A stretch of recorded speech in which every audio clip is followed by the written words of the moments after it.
Adriano Pires certamente é o maior especialista em energia no Brasil, sobretudo particularmente aí na questão envolvendo combustíveis. Aí eu queria começar a perguntar ao doutor Adriano assim, sobre esse tema, não é? Olhando para trás, aí, depois da sua decisão, doutor Adriano, de declinar do convite de presidir a Petrobras, o senhor sente alívio ou um certo arrependimento? Bom dia a todos, bom dia Cláudio, bom dia aos ouvintes da Bandeirante. Olha, o convite sempre foi encarado por mim, né, Cláudio, como um prêmio, né? Eu trabalho há muitos anos na área de energia, né, mais de 30 anos, e quando o presidente Bolsonaro e na época o ministro Bento Albuquerque lembraram o meu nome, para mim foi um prêmio, né? Foi um elogio ao trabalho que eu desenvolvo durante tanto tempo.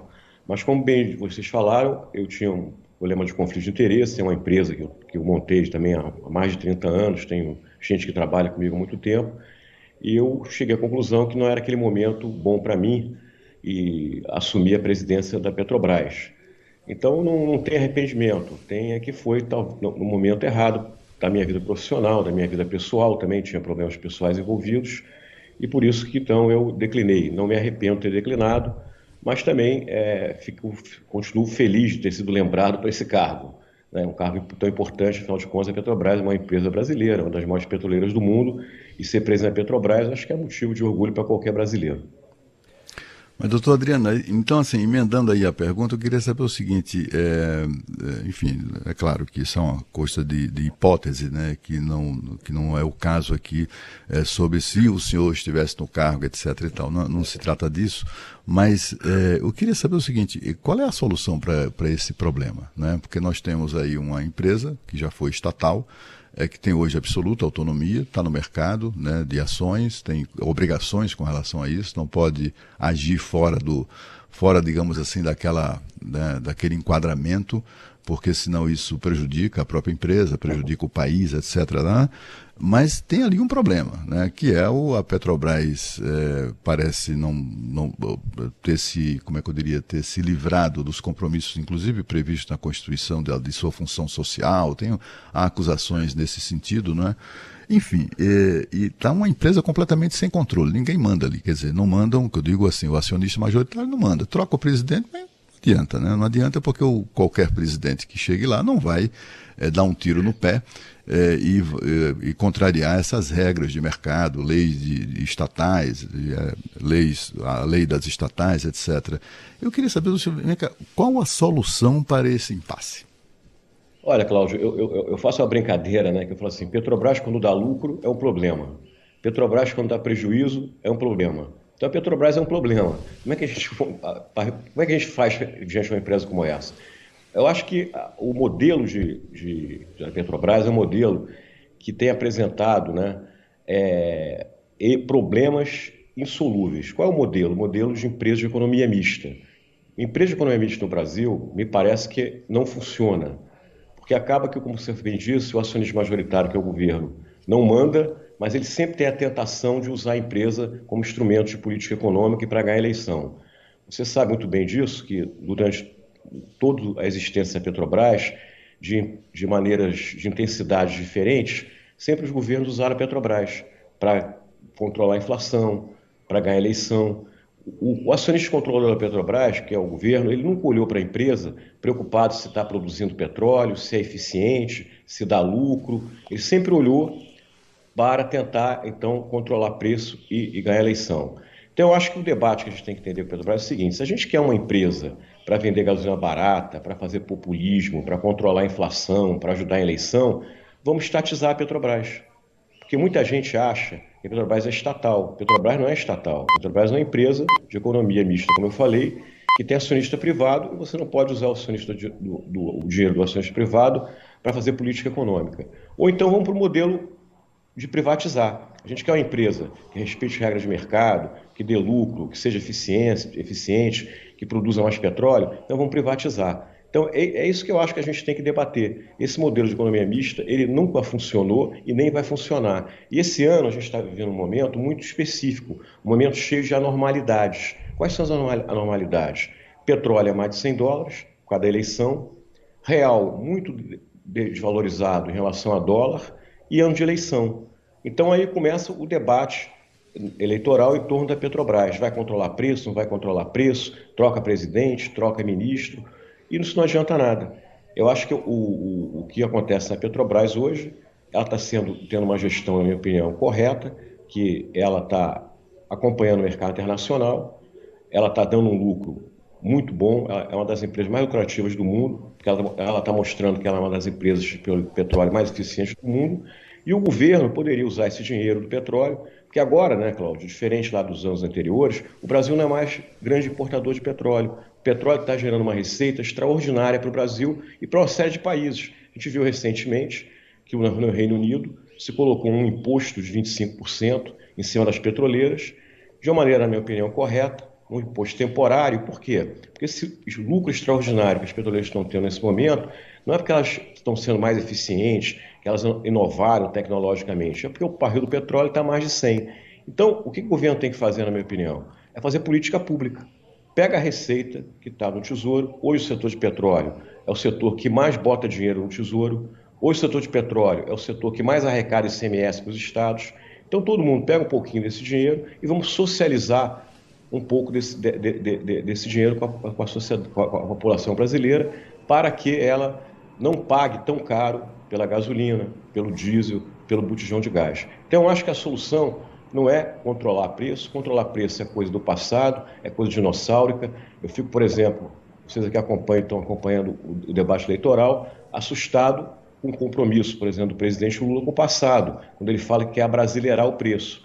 Abrasileirar o preço, para mim, é controlar preço. Isso já, não pode fazer mais com a Petrobras isso. A gente já viu que esse não é a saída. Agora, política pública, vamos fazer, principalmente em períodos de excepcionalidade. Por que não fazer programas sociais nesse momento? Por que não dar um voucher para o caminhoneiro? Por que não aumentar o número de famílias com auxílio botijão de gás? Por que não criar um mecanismo para ajudar os motoristas de táxi e aplicativo? Por que não os governadores não aumentarem tarifa de transporte urbano? Eu acho que é por aí, Cláudio. Tem solução. Agora, não pode ser aquela solução tradicional, que é controlar preços da Petrobras. Essa é a pior do mundo e a gente deve evitar de qualquer maneira. Mas volto a repetir, eu queria ver um debate no Brasil hoje, no ano eleitoral, um debate seguinte: nós vamos querer uma Petrobras estatal ou vamos querer uma Petrobras privada? Esse que é o debate, porque Petrobras, economia mista, está mais do que provado que não funciona. Mas, doutor Adriano, aproveitando esse gancho, eu queria aprofundar um pouco isso, porque eu estava vendo esses dias, só de repasse para o governo federal dos dividendos da Petrobras, pelo que eu vi, só no governo Bolsonaro foram 447 bilhões de reais de repasse para o governo federal. A ideia qual seria? Utilizar parte desse lucro que o governo federal recebe da Petrobras para criar um fundo que pudesse diminuir o preço final na bomba? Porque falar de privatização agora, se é que esse é o caminho, parece algo pouco provável nesse momento, né? Estamos no final de um governo, não se sabe quem vem pela frente. Para esse momento, seria isso? Aproveitar esse lucro enorme que a Petrobras repassa para o governo central, doutor Adriano? Eu concordo com você. Eu acho que o debate de privatização pode se dar na campanha eleitoral, mas o processo de uma possível privatização da Petrobras tem que começar a ser discutido, se for o caso, depende do governo que ganhar, a partir de 1º de janeiro de 2023 no Congresso Nacional, porque a Petrobras, para ser privatizada, precisa de uma lei, como está sendo a Eletrobras. No curto prazo, que a gente tem que fazer essas medidas que a gente está conversando. Que medidas? Você tem duas maneiras. Primeiro, criar um fundo para você não deixar que o preço dos $100 bata na bomba. Então, por exemplo, a gente vai dizer que se não tivesse guerra, hoje o preço do barril do petróleo seria $95. Então, o que estiver acima de $95 é efeito guerra. Então, você criaria um gatilho de $95 e colocaria um dinheiro no fundo, dinheiro do dividendo, dinheiro do royalties, dinheiro da comercialização de petróleo por parte da estatal PPSA, para o quê? Para que a partir de 95 não bata na bomba. Por exemplo, foi feita uma coisa parecida com isso no governo Temer na greve dos caminhoneiros. Vocês lembram bem, na greve dos caminhoneiros, você fez uma espécie de fundo para evitar aumento do diesel e evitar aquela greve naquela ocasião. Isso é uma maneira. A outra maneira também é, em vez de você abaixar o preço tanto do combustível, você criar programas sociais específicos. Então você vai criar um programa social para o caminhoneiro, como eu falei, aumentar o auxílio gás, criar mecanismo para motorista de táxi ou aplicativo, não deixar a passagem de ônibus aumentar. Isso é outra maneira que me parece, inclusive, mais interessante, porque não necessariamente, né, todo cidadão brasileiro usa diretamente combustível, né? Então, quando eu falo em socializar o lucro da Petrobras, eu estou falando socializar em direção a quem precisa mais. Então, eu acho que o dinheiro poderia ser mais bem aplicado em projetos sociais, né? Porque hoje, né, combustível caro, né, traz outro desastre grande, que é a inflação, né? O nível de renda das pessoas cai, a gente está saindo, teve uma pandemia que todo mundo ficou mais pobre. Então, nesses períodos de excepcionalidade, um país que arrecada muito com petróleo poderia ter programas sociais específicos. Subsídio mesmo, estou falando de programa social com dinheiro do Tesouro Nacional, Doutor deixar bem Adriano, claro. Mas, mas é assim, a Petrobras não poderia fazer mais, né? Porque o que a gente tem verificado assim são levantamentos que mostram coisas inacreditáveis. Enquanto o Brasil está sendo se sentindo explorado pela Petrobras e tal, com uma política de preços, de lucros que não para, sem controle aparentemente, a gente vê que a Petrobras, por exemplo, esses levantamentos foram divulgados, lucrou muito mais do que as maiores petroleiras do mundo. Lucrou né, na prática, etc. Quer dizer, a gente percebe que eu vi também um outro levantamento, que enquanto no Brasil o preço do diesel em um ano aumentou, sei lá, 32%, no mercado internacional aumentou 20 e poucos, 22, 23, alguma coisa assim. Ou seja, a Petrobras está sendo, assim, passa uma certa impressão de ganância na Petrobras, de corrida, sabe, vamos aproveitar a oportunidade, vamos aproveitar isso enquanto podemos, né? É por isso que eu pergunto, a Petrobras não poderia fazer mais, né, do ponto de vista da sua política de preços?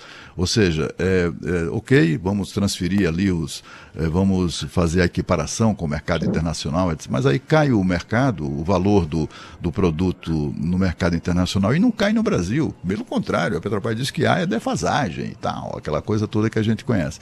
A Petrobras não poderia fazer mais?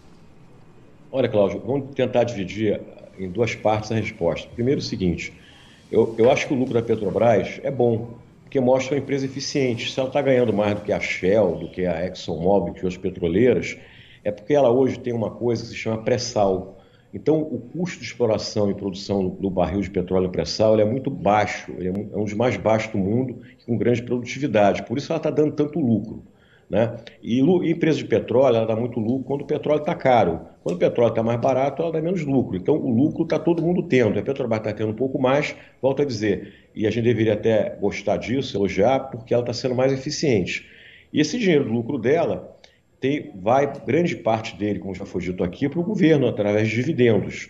Então, o governo deveria usar esse dividendo em políticas públicas adequadas, com criatividade, ao invés de botar o dinheiro todo no tesouro para abater dívida. Essa que é a minha crítica. Eu acho que esse dinheiro, pegar esse lucro da Petrobras extraordinário, enfiar no caixa do tesouro para abater dívida, não é justo com a sociedade, principalmente nesse momento de crise que o país está vivendo, de desemprego, de queda de nível de renda. Agora, o que a Petrobras poderia fazer mais? Talvez a Petrobras poderia também, ela enquanto empresa, fazer mais política social também. As empresas privadas fazem política social. Talvez a Petrobras ela poderia tomar a iniciativa de fazer mais política social da parte dela. Agora, em termos de preço do Brasil, a gente tem que entender o seguinte: a gente tem que ver que o Brasil precisa de tomar algumas providências se a gente quer ter preços também assim subindo menos, como em outros países está acontecendo, apesar da guerra. E para isso a gente tem que encarar três coisas, Cláudio. A gente paga muito imposto no combustível. Combustível brasileiro, você vai botar aqui no Rio de Janeiro, por exemplo, 1 litro de gasolina no teu carro, 40% é imposto. Nos Estados Unidos é 10%. Então, essa discussão de imposto é uma discussão importante que se tenha e está se tendo, talvez num momento equivocado, porque discutir no âmbito de uma crise nunca é bom, e essa discussão de imposto em produto como combustível e energia elétrica deveria ser discutido no âmbito de uma reforma tributária, e não nesse momento que está todo mundo chateado que a gasolina está cara e a inflação está alta. Então, temos que discutir imposto. Não é possível que a gente tenha uma política tributária no Brasil que olhe para o combustível, para a energia elétrica, como se fosse bebida e cigarro, né? Primeiro ponto. Isso aumenta muito o preço na bomba. Segundo ponto é o seguinte: A gente tem uma ineficiência logística no Brasil muito grande. A maior parte do nosso combustível ele é transportado por caminhão. Nos Estados Unidos, na Europa, é por duto, né? Então, nós precisamos investir em infraestrutura de dutos para ter uma logística mais eficiente e também investir mais em outros modais, modal ferroviário, modal de cabotagem. Terceiro problema, concorrência. Enquanto nos Estados Unidos você tem 160 refinarias privadas concorrendo entre si, no Brasil, a Petrobras, apesar de ter vendido lá a refinaria da Bahia, 85% do refino no Brasil ainda está na mão da Petrobras. Então, você tem um monopólio. Isso a gente também tem que olhar. Se a gente não mudar esses três fatores, a gente vai ter esse resultado que você colocou de ser um país que tem combustível aumentando mais do que outros países. Se você olhar, por exemplo, a questão do imposto, se você olhar o preço da gasolina nos Estados Unidos, nas refinarias americanas, eles estão até mais caros do que na refinaria do Brasil. Mas quando você vai olhar na bomba, no Brasil é mais caro por quê? Ineficiência logística e muito imposto. Essa que é a explicação que eu te dou. Então, eu acho que o petróleo, gasolina, diesel, é um produto como o outro. É um produto que precisa de ter concorrência, precisa de ter uma reforma tributária e precisa de ter uma modernização na logística de transporte. Nós estamos conversando aqui na Rádio Bandeirantes com o doutor Adriano Pires, que é diretor do Centro Brasileiro de Infraestrutura. Doutor Adriano, recentemente o candidato Ciro Gomes deu uma entrevista aqui pra gente e acho que a explicação que ele deu foi um tanto simplória, mas eu queria ouvi-lo. Ele comparou a produção de petróleo aqui no Brasil com uma lanchonete que faz um sanduíche. Então ele disse assim, como é que o dono da lanchonete, viu, Cláudio, estabelece o preço que ele vai vender o sanduíche. Então ele vê quanto custa o pão, quanto custa o salame, quanto custa o queijo, quanto ele gastou de gás de cozinha, se for um misto quente. Enfim, tudo isso ele coloca o que ele quer de lucro e vende o sanduíche, né? Tem que ser um lucro que não pode ser muito grande, porque senão o concorrente dele, a lanchonete da frente, vai roubar o cliente dele. Então, basicamente, é assim que se estabelece o preço de qualquer produto. E aí ele disse que aqui no Brasil, no caso do combustível, não funciona assim, porque ele falou o seguinte: o combustível aqui no Brasil, fabricado, produzido aqui no Brasil, o salário do funcionário é em real, a produção toda é em real, os custos são calculados em real e na hora de vender o produto, você faz a paridade com o dólar, com o mercado internacional. Então, o que ele sugere é que a gente defina o nosso preço baseado no custo de produção interno, não no que está sendo praticado lá fora. Faz algum sentido esse raciocínio ou não, doutor Adriano? Olha, para mim não faz sentido, né? Mas é uma tese. Tem países, por exemplo, como a Venezuela, que usam essa política de preço, né? Agora, por que não faz sentido para mim? Porque tem produtos que a gente chama que são commodities. E as commodities elas são precificadas no mercado internacional. O petróleo é uma commodity, como o café é uma commodity, como a carne é uma commodity, como a soja. O Brasil é um país produtor de muita commodity. E quem faz esse preço é o mercado, não é o modelo que a gente chama em economia do cost plus, né? Você tem um custo para produzir aquilo, aí você bota um plus, que é uma margem, e vende aquele produto. Isso é para cachorro-quente, como o candidato Ciro Gomes colocou. Com a petróleo não é cachorro-quente, petróleo é uma commodity. Se você começa a colocar o preço da gasolina como você precifica cachorro-quente, o que vai acontecer é que você não vai conseguir remunerar os investimentos da empresa petroleira, a empresa petroleira não vai conseguir produzir mais petróleo e ela não vai dar o resultado que outras petroleiras que precificam as commodities como devem ser precificadas vão dar, né? Então, volto a te dar o exemplo, a Venezuela, há anos atrás, ela produzia 3 milhões de barris de petróleo por dia, mais ou menos o que o Brasil produz hoje. Hoje ela produz o quê? 500 mil barris só. Por quê? Porque ela não tem dinheiro, a venda da gasolina que ela faz, do diesel, do petróleo, não gera uma receita suficiente para ela produzir mais petróleo, porque aquilo é uma commodity, os equipamentos, as plataformas são todas pagas em dólar, entendeu? Então é a mesma coisa você pedir para o cara do café, produtor de café do Brasil, o pessoal do agronegócio, olha, pessoal do agronegócio de soja, agora vocês vão vender a soja assim, quanto custa, bota uma margem e vende. Não, ele vende olhando ao que? A Bolsa Internacional, a Bolsa de Chicago, a Bolsa de Londres. Então, o que o Ciro Gomes tem que entender é que os produtos da economia eles não são todos iguais. Os produtos têm as suas características e as suas especificidades, senão a coisa não funciona direito. E quem agride essas características acaba cometendo erros graves e acaba prejudicando muito as empresas e, consequentemente, o país onde essas empresas estão instaladas. Não por acaso, né, doutor Adriano, a Venezuela tratou o petróleo como sanduíche, quando sanduíche de lanchonete, deu no que deu, né? Quebrou o país, acabou quebrando o país. Eu queria saber do senhor, assim, desculpe, é a curiosidade do repórter, né?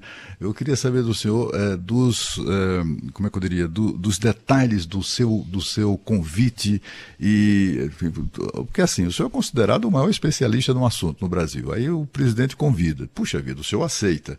Pô, legal, né? Foi agora vai, né? E de repente tem aquele recuo ali incrível. O senhor já explicou razões pessoais, enfim, o senhor tinha compromissos com pessoas que trabalham consigo há décadas, né, na sua empresa, etc. Mas ficou ainda aquela trava, né?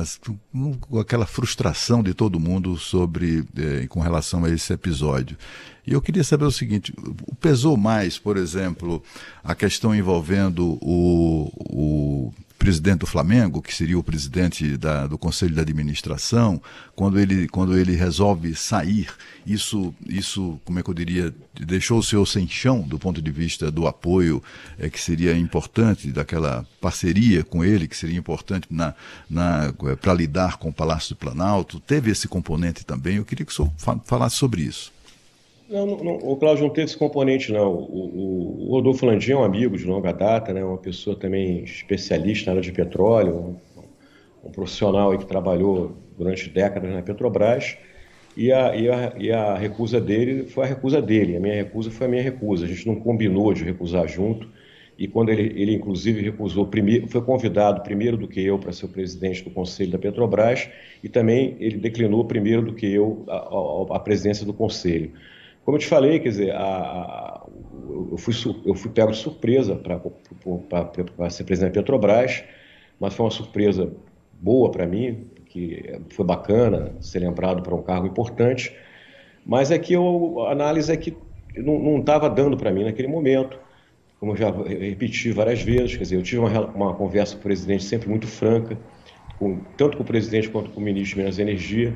Eles me convidaram e não me impuseram nenhuma exigência do tipo, olha, se você for para lá, você tem que controlar o preço da gasolina, do diesel. Absolutamente, nunca foi dado isso. Me deram toda a liberdade para, no caso, eu assumir a Petrobras, de fazer o que eu achava que deveria ser feito para a empresa. E o que eu achava na época, inclusive, continuo achando, é que a Petrobras hoje ela tem um problema de comunicação. A Petrobras ela se comunica mal com a sociedade. Então a sociedade acha que a culpa da gasolina cara da Petrobras, porque ela se comunica mal com a sociedade. A Petrobras se comunica mal com o presidente da República. Aí o presidente da República também acaba se comunicando mal com a Petrobras.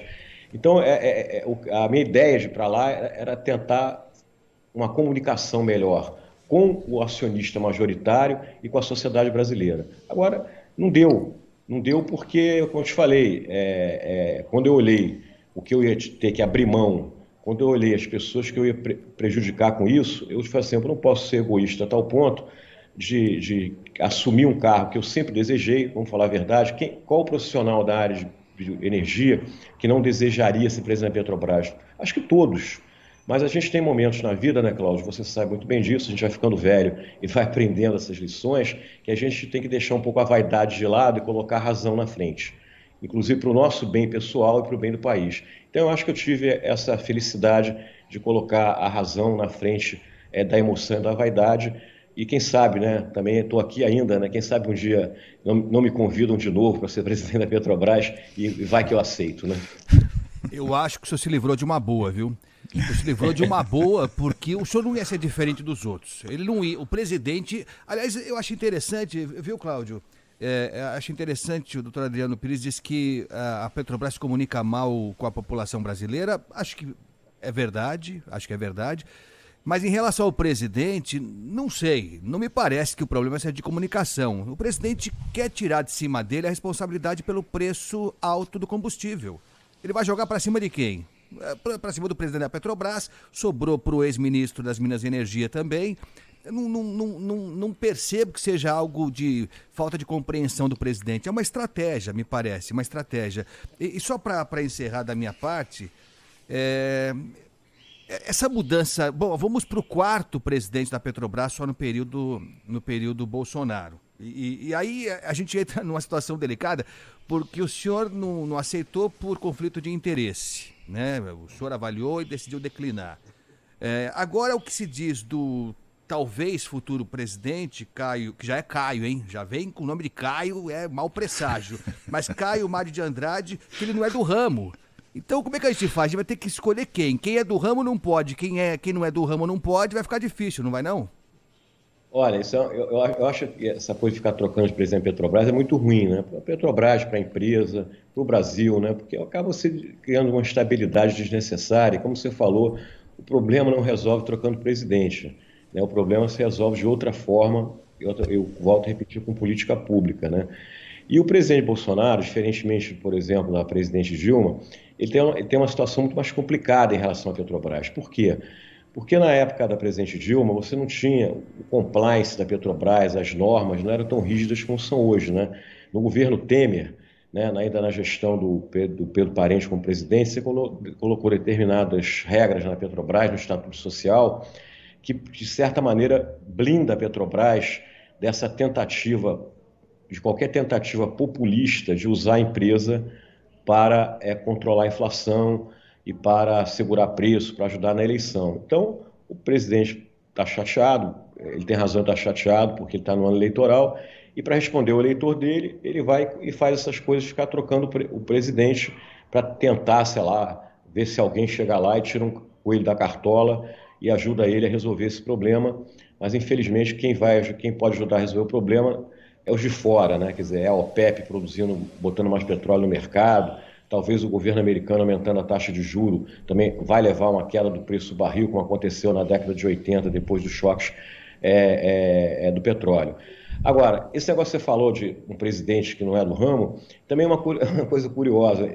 Eu, nesse meu período aí de convite, eu fiz um levantamento para olhar quem teriam sido, quem foram os últimos presidentes da Petrobras nos últimos 20 anos, e como foram essas gestões, né? Porque a gente é sempre bom olhar para trás, o passado, para a gente aprender como é que a gente pode ajudar a construir um futuro, né? E curiosamente, nos últimos 20 anos para cá, todos os presidentes da Petrobras, nenhum deles era do ramo, né? Eu ia ser o primeiro presidente do ramo na Petrobras. Para te falar de exceção à regra, você teve uma presidenta, né, para falar um termo que a presidente não gostava de dizer, que foi a Maria das Graças, mas ela era funcionária de carreira. Os outros todos, executivos de diversos setores da economia, mas nenhum da área de óleo e gás. Não sei se isso é uma coincidência, mas é um ponto que a gente pode refletir um pouco, né? Acho que vale a pena. Agora, doutor Adriano Pires, pelo menos o atual presidente não tentou abrasileirar o preço, né, nem impor limites, digamos assim, àqueles que foram vistos na área de energia na época da Dilma, né, tentando segurar os preços artificialmente. Isso acabou se refletindo de maneira muito negativa, inclusive para a nossa população. Eu queria saber uma questão de fundo, assim, que para mim seria muito esclarecedora, que sou, como especialista, discorresse sobre isso, porque quando a gente ouve falar em privatização da Petrobras, que é cada vez mais consensual, né, a defesa da privatização da Petrobras, muita gente diz, não se pode privatizar a Petrobras totalmente, né? Já está em grande parte privatizada, mas não se pode transferir para o setor privado o poder que a Petrobras tem hoje, né, inclusive sobre a vida e a morte no Brasil, né, e que era preciso, antes de privatizar, primeiro abrir o mercado para outras petroleiras concorrerem com a Petrobras aqui dentro. Estou falando isso que a gente ouve, né, de declarações por aí, soluções que são apresentadas. E depois, então, um fatiamento da Petrobras de maneira a que essa empresa se transforme em, sei lá, quantas, né, uma dezena de outras empresas do ramo, e com isso facilitando, inclusive, esse processo, o processo de diversificação de controles, digamos assim, né, das empresas que surgissem desse fatiamento. Como o senhor acha que quais são as fases, né, grosso modo, que devem orientar a eventual privatização da Petrobras? Olha, a gente hoje no Brasil, né, Cláudio, você lembra que no governo Fernando Henrique, em 97, foi feita a Lei 9476, que abriu o mercado de petróleo no Brasil, né? Então você começou a fazer leilões de petróleo, né? Então hoje o petróleo produzido no Brasil não é produzido só pela Petrobras, é produzido por empresas privadas estrangeiras, é produzido até por estatais estrangeiras e privadas nacionais. Você tem o segmento da distribuição do combustível no Brasil, que é todo privado, né? As bandeiras, né? A bandeira Shell, bandeira que era BR, agora foi privatizada, é o Grupo Vibra, a Ipiranga, você tem também uma centena de empresas privadas nacionais menores nesse ramo da distribuição. E esse ano você também privatizou, né, no final do ano passado, a refinaria da Bahia, que é 14% lá do refino brasileiro, e a ideia é que se privatizasse 50% a capacidade de refino no Brasil. Então você está andando nesse mecanismo aí de reduzir a participação da Petrobras na market share, mas ela continua sendo a principal empresa de petróleo no Brasil em todos os segmentos, na produção, no transporte, né? No refino, com exceção agora que ela não participa mais da distribuição de combustível. Eu acho que essa discussão da privatização é importante, porque não faz mais sentido um país como o Brasil, ser acionista em empresa de petróleo. Vamos combinar que o governo tem outros lugares para colocar dinheiro que não administrar a empresa de petróleo. E a discussão, né, Cláudio, tem vários modelos, como você falou. Por exemplo, a Eletrobras agora está sendo privatizada no modelo de criar uma corporação. Então você vai ter uma corporação onde nenhum dos sócios tem controle sobre a corporação. Você tem acionista relevante, mas não acionista majoritário, né? O próprio governo vai ficar com um pedaço que ele pode vender na frente. Isso é um modelo muito usado no mundo hoje. Você ter grandes corporações. Você não sabe hoje, por exemplo, quem é o dono da Shell? Não sei, não tem um sócio majoritário a Shell. A Shell tem vários fundos, vários sócios lá dentro. Então, esse pode ser um modelo de Petrobras para o futuro. Também você pode ter um modelo, como você falou, de fatiamento.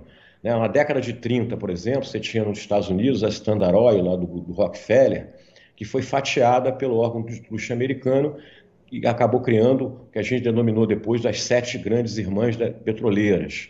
Então, eu acho que tem várias maneiras. Agora, esse debate tem que se dar no Congresso Nacional, né? Eu acho que é ali no Congresso que você tem que discutir qual é o modelo mais apropriado. Agora, sempre tomando cuidado, como você falou, de chegar a uma privatização que incentive a concorrência.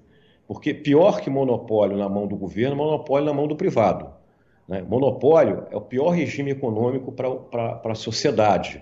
Então, a preocupação que tem que se ter é que qualquer modelo que vá ser utilizado para privatizar a Petrobras crie o máximo de concorrência possível no Brasil, porque a concorrência é que traz qualidade, a concorrência é que traz um preço mais baixo e é a concorrência que protege o consumidor. Não tem nenhum órgão de Estado, não tem nenhuma agência que protege o consumidor como mecanismo da concorrência. Então, eu acho que é por aí que a gente precisa caminhar. Só para encerrar rapidinho, doutor Adriano, quer dizer, a privatização, ela só, por si só, não garante preço mais baixo? Não, com certeza. Eu acho que a privatização por si só não garante preço mais baixo. Agora, ela cria os mecanismos para que você aumente a concorrência e você acabe tendo preços mais baixos e produtos de qualidade, né? A experiência mostra, né? E agora mesmo nessa crise que a gente está vivendo aí de guerra da Ucrânia, que países onde você tem concorrência no setor de combustível, os preços se elevaram em menor escala do que países onde você tem regime de monopólio. Logicamente, tirando esses países populistas que usam como a gente falou aqui, que tratam petróleo como se fosse cachorro-quente. Adriano Pires, diretor do Centro Brasileiro de Infraestrutura, falou conosco nesse sábado. Doutor Adriano, foi um prazer tê-lo aqui conosco. Muito obrigado e bom final de semana, hein? Prazer foi meu, é um prazer falar com vocês e quando precisar a gente está sempre à disposição. E um bom final de semana a todos. Muito obrigado, boa sorte.